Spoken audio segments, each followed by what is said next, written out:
சிட்டிக்கு அப்புறம் எப்பவுமே நல்லா போகிறதுங்கிறது கோயம்புத்தூர் ஏரியாவில் தான். And very lucky and very happy that Coimbatore has been my lucky சாம்னு சொல்லலாம். ஸோ இந்த படமும் நிறைய இங்கே ஷூட் பண்ணதுனால இதுவும் ஒரு லக்கியான ஒரு அனுபவமாக இருக்குங்கிறத நான் நம்புகிறேன். வணக்கம், எல்லாருக்கும் வணக்கம்.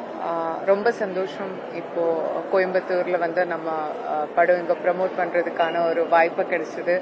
ஃபர்ஸ்ட் பார்ட்டை கோயம்புத்தூர்ல ரொம்ப நல்லா போயிட்டேன். எங்க ப்ரொடியூசர் அப்படி சொன்னாங்க, இங்க ரொம்ப நல்ல கலெக்ஷன் இருந்ததுன்னு. அதுவும் ஒரு பெரிய சந்தோஷம். என் படத்தை ரெப்ரசன்ட் பண்ணி, என்னோட கேரக்டரை ரெப்ரசன்ட் பண்ணி இங்க வர முடிஞ்சதுல ரொம்ப ஹாப்பியான ஒரு ஃபேமிலி ஃபிலிமா இருக்கும். ஃபுல் ஃபேமிலியோட வரலாம், ஹாப்பியா போகலாம். பைசா வசூலா இருக்கும் படம். அந்த நம்பிக்கை இருக்கு எங்களுக்கு எல்லாருக்குமே. ஸோ ப்ளீஸ் வந்துருங்க. ஜூலை 3 இருந்து தியேட்டர்ஸ்ல பார்க்கலாம்.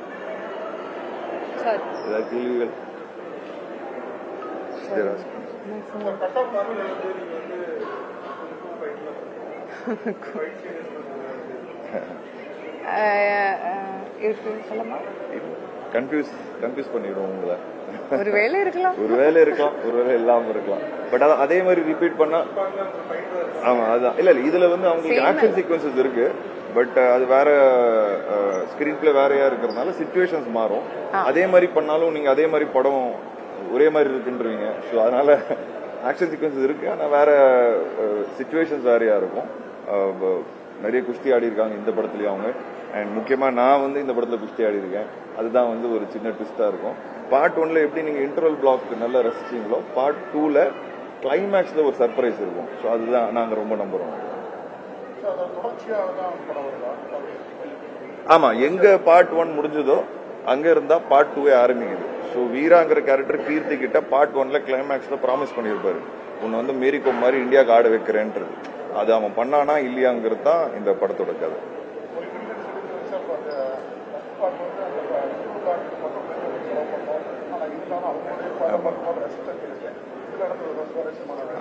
கிளைமேக்ஸ் வந்து இதுல பெரிய climax sequence, all artist combination.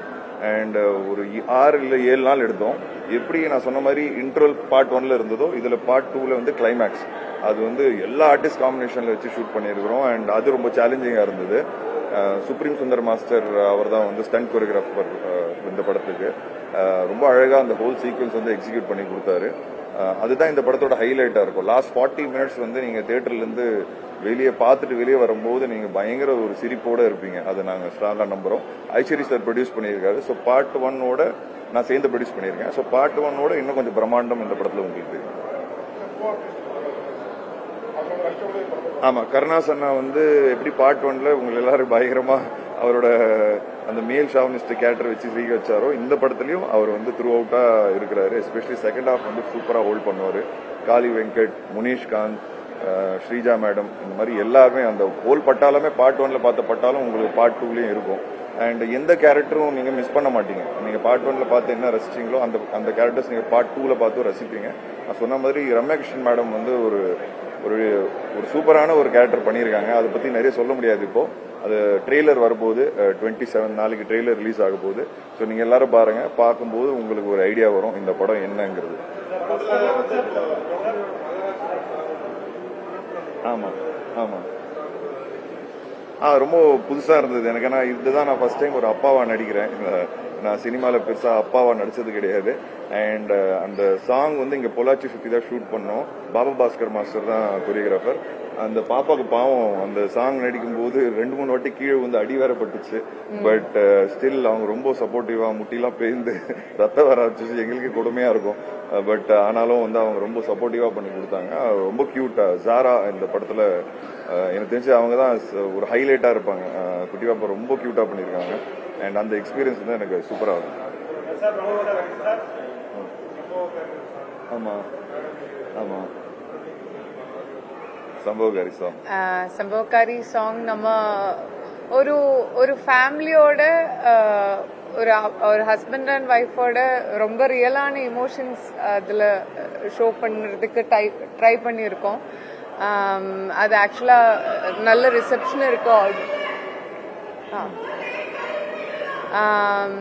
அதுக்கு நல்ல ரிசெப்ஷன் இருக்கு. So very happy about it. நம்மளும் நிறைய ரீல்ஸ் எல்லாம் டான்ஸ் எல்லாம் பண்ணியிருக்கேன் அந்த சாங்ல. ஆனா யூஸ்வலா இந்த மாதிரி ரீல்ஸ் எல்லாம் பண்ணும்போது வி ஃபீல் வெரி லைக் ஒரு ஒர்க் மாதிரி தான் ஃபீல் பண்ணுவேன். ஆனா இந்த song Shaan has done a wonderful job. ரொம்ப ரசிச்சு தான். It was a fun thing to shoot videos for Sambavakkari. It was nice.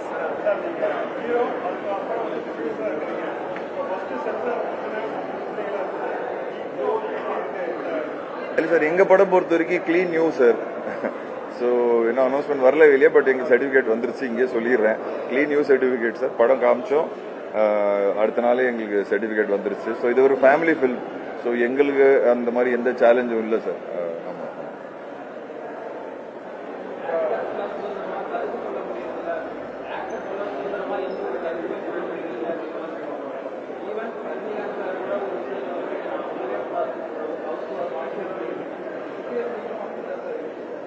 Sir என்னன்னா சார், நான் அந்த இன்டர்வியூல என்கிட்ட சோஷியல் மீடியா பத்தி கேட்டாங்க.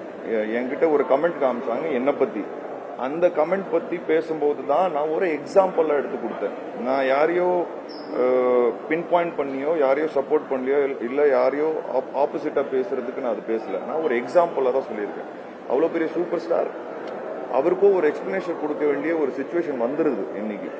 அதுதான் எனக்கு வருத்தமா இருக்கு. ஸோ அந்த சிச்சுவேஷன் இன்னைக்கு சோஷியல் மீடியா கிரியேட் பண்ணியிருக்கு, எல்லாருக்கும் கிரியேட் பண்ணிருக்கு.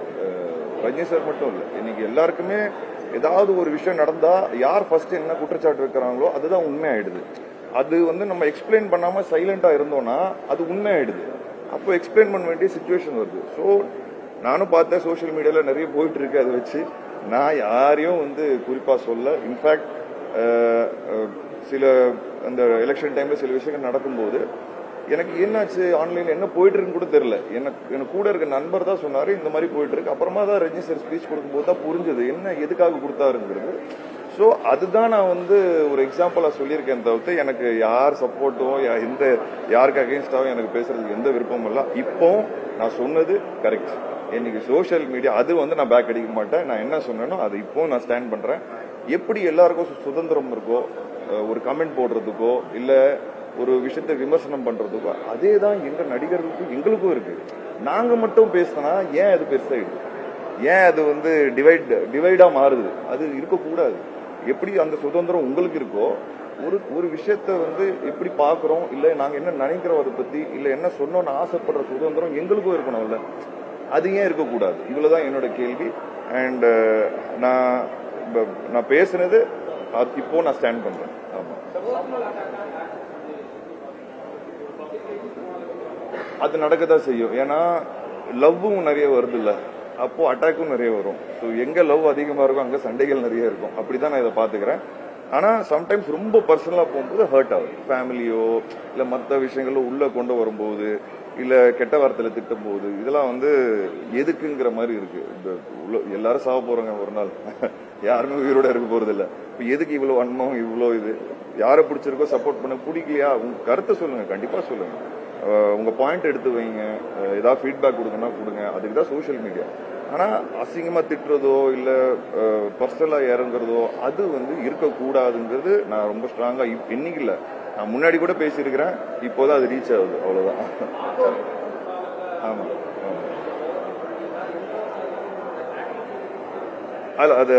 அது ஒரு 3-4 இயர்ஸா எனக்கு போஸ்ட் கோவிடுக்கு அப்புறமா தான் எனக்கு அந்த சிம்டம்ஸ் வர ஆரம்பிச்சது. அது ஜாஸ்தியாச்சு. சிம்டம்ஸ் முன்னாடியே இருந்தது, பட் போஸ்ட் கோவிடுக்கு அப்புறமா தான் எனக்கு அது ஜாஸ்தியாயிருக்கு.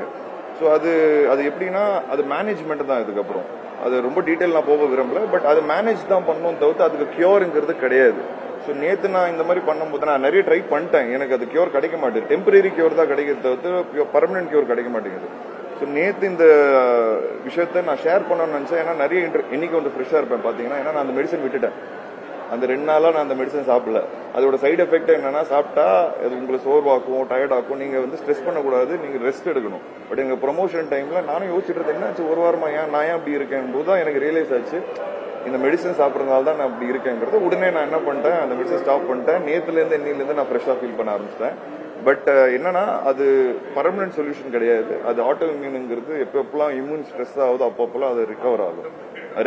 ஸோ அதனால வந்து அது அது மேனேஜ் தான் பண்ணோம். ஸோ நேற்று நான் இந்த விஷயத்த போட்டதுக்கு அப்புறமா நிறைய எனக்கு மெசேஜஸ் வந்திருக்கு, இந்த ட்ரீட்மெண்ட் எடுத்தா நல்லா இருக்கும். சில பேர்லாம் எனக்கு ஃபோன் பண்ணி அவங்களோட ஆட்டோ இம்யூன் எப்படி கியூர் பண்ணாங்க சில பேர்லாம் பேசியிருக்காங்க. புதுசா இருந்தது கேட்கறதுக்கு. கண்டிப்பா எனக்கு தெரிஞ்சு ஏதாவது ஒருத்தர் 2 பேர் சொல்லும் போது ட்ரீட்மெண்ட் நியாயமா இருந்தது, நான் அதை ட்ரை பண்ணுவேன்னு நான் நினைக்கிறேன். ஒரே நிமிஷம், இதுதான் சார் சோசியல் மீடியாவோட பவர். இப்போ நான் கொஞ்ச நேரம் முன்னாடி உங்ககிட்ட அதோட ராங் பத்தி பேசினேன். இப்போ என்ன நல்ல விஷயம்னா, நான் போடும்போது எனக்கு யாரோ ரீச் பண்ணி ஒரு விஷயத்தோட எப்படி அதை சால்வ் பண்ண முடியும்ன்றது ஒரு ஒரு ஒரு விஷயம் எடுத்து சொல்றாங்கல்ல. ஒருவேளை நான் அந்த ட்ரீட்மெண்ட் ட்ரை பண்ணி சார்ட் அவுட் ஆகுச்சுன்னா அது காரணம் என்ன? சோசியல் மீடியா தான். அப்போ சோசியல் மீடியால நல்லதும் நடக்குது அப்படி நம்ம ஒத்துக்கிறோம்னா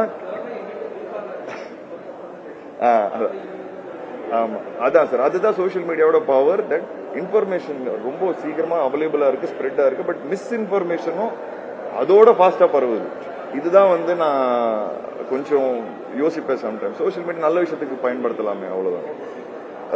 ஒரே சொல்லு சார்.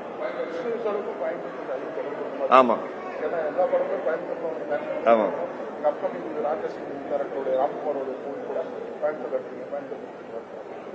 அதான் சார், கோயம்புத்தூர் நான் சொன்ன மாதிரி நான் சினிமால வந்ததுல இருந்து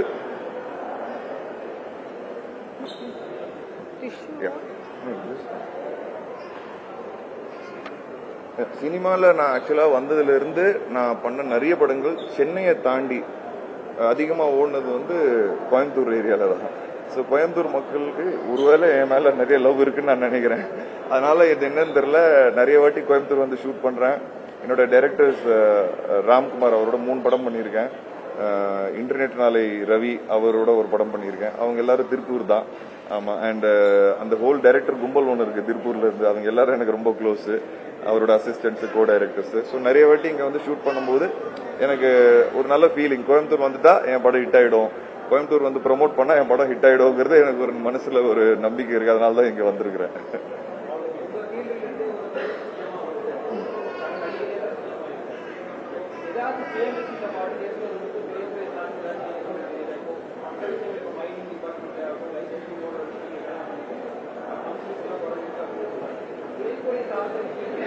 கண்டிப்பா சார், 5 ஷோ வந்து இன்க்ரீஸ் பண்ணியிருக்காங்க. உங்களுக்கு தெரியும், ஒரு நாள் 5 ஷோ வச்சுக்கலாங்கிறது ஃபர்ஸ்ட் வீக்ல அது சொல்லியிருக்காங்க. ப்ரொடியூசர் கவுன்சில்ல இருந்து நிறைய பேர் ரெப்ரசென்ட் பண்ணி கேட்டிருக்காங்க. தியேட்டர் அசோசியேஷன்ல நிறைய பேர் ரெப்ரசென்ட் பண்ணி கேட்டிருக்காங்க. கண்டிப்பா ஒன்னொன்னா பண்ணிட்டு இருப்பாங்க. அண்ட் இன்னைக்கு காலையில நான் பார்த்தது வந்து அந்த ரன்னை பார்த்தேன். சார் வந்து 3 கிலோமீட்டர்ஸ் ஓடினாரு விஜய் சார். அதை பார்க்கும்போது நல்லா இருந்தது. ஏன்னா ஒரு சிக்னல் என்னன்னா, நம்ம சிஎம்ஏ ஒரு 50+ ஏஜ்ல வந்து 3 கிலோமீட்டர் ஓடும்போது ஒரு ஹெல்த்தை வந்து ஹெல்த்தை வந்து ஒரு எக்ஸாம்பிளா வந்து அவர் ஓடும்போது ரொம்ப பாசிட்டிவா இருந்தது. ஆதவர்ஜுனா சார் வந்து காலைல பேசும்போது இந்த மாதிரி சிஎம் பாத்திருக்கீங்களா முன்னாடி அப்படின்னு கேட்கும்போது அது நல்லா இருந்தது. ஏன்னா ஒரு சிஎம் 3 கிலோமீட்டர்ஸ் எல்லாரோட சேர்ந்து ஓடும்போது ஹெல்த்தோட முக்கியம் என்ன, சே நோ டு ட்ரக்ஸ்ங்கிறது அது ரொம்ப பாசிட்டிவா இருந்தது எனக்கு பார்க்கும்போது. இந்த மாதிரியான விஷயங்கள் இன்னும் நிறைய பாசிட்டிவா நடக்கும்ங்கிறது நானும் நம்புறேன். ஏன்னா மக்கள் எல்லாரும் சேர்ந்து அவரை எலெக்ட் பண்ணியிருக்கோம். அண்ட் கண்டிப்பா சினிமாக்கு நிறைய சேஞ்சஸ் தேவைப்படுது. எனக்கு தெரிஞ்சு ஒன்னொன்னா கண்டிப்பா சினிமாக்கு இன்னும் நடக்கும்ன்றத நானும் நம்புறேன். உங்களை மாதிரி எனக்கு எதுவுமே இல்லை சார். நான் நிறைய வாட்டி சொல்லியிருக்கிறேன், எனக்கு அரசியல் தெரியாது, புரியாது. இந்த லாஸ்ட் 5 வருஷத்துல தான் நான் அரசியலை கொஞ்சமா ஃபாலோ பண்ண ஆரம்பிச்சிருக்கேன். நம்ம லைஃப்ல நம்ம பொழப்பு பாக்குறதுக்கு டைம் கரெக்டா இருக்கு, நம்ம பிரச்சனைகள் ஹேண்டில் பண்றதுக்கு கரெக்டா இருக்கு. இதுல எதுக்கு அரசியலுங்கிறது அந்த ஆசைலாம் எனக்கு சுத்தமா கிடையாது. Why should they watch? நல்ல ஃபேமிலி கூட சேர்ந்து எல்லாரையுமே கூட்டிட்டு வந்து பார்க்க முடியற ஒரு நல்ல ஒரு படமா இருக்கும். நல்ல ஃபேமிலி ரிலேஷன்ஷிப்ஸை பத்தி, டெய்லி ஸ்ட்ரகிள்ஸை பத்தி, டெய்லி ஹாப்பினஸை பத்தி எல்லாம் பேசுற ஒரு மூவி. ஆனா ரொம்ப ஹாப்பியா வாட்ச் பண்ணிட்டு இருக்கலாம். நல்ல இமோஷனல் சீன்ஸும் இருக்கு. எனக்கு படத்தோட கதை ரொம்ப பிடிச்சதுனால தான் நான் ஆக்சுவலா இன் ஆனது மூவில. அண்ட் செல்லா சார், ஐ லவ் ஹிம். செல்லா சார் ரொம்ப நல்லா எடுத்திருக்காங்க. அப்ப இந்த டீமுக்காகவே வந்து பாருங்க.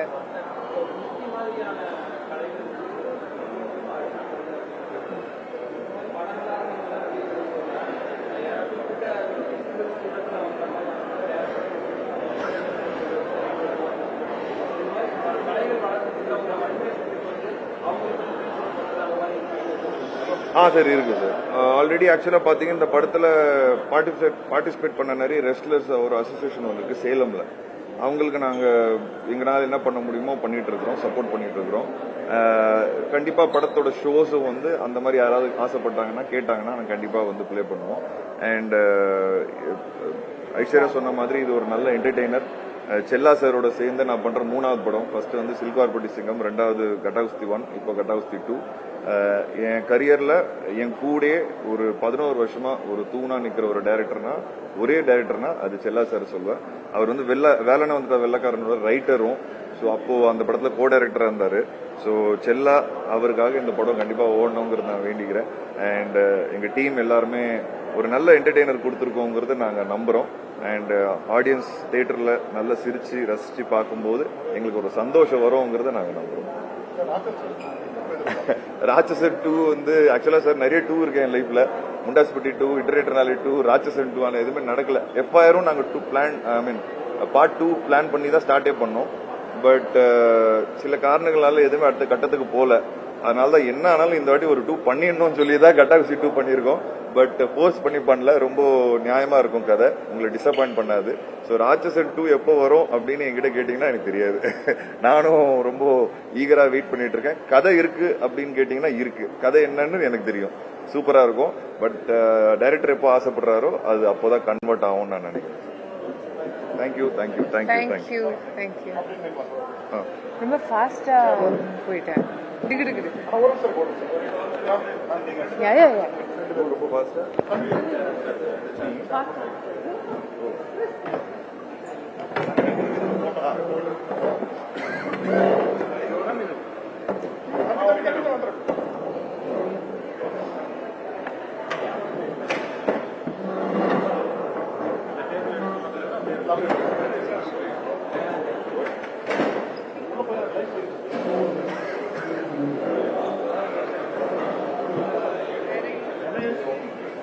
straight.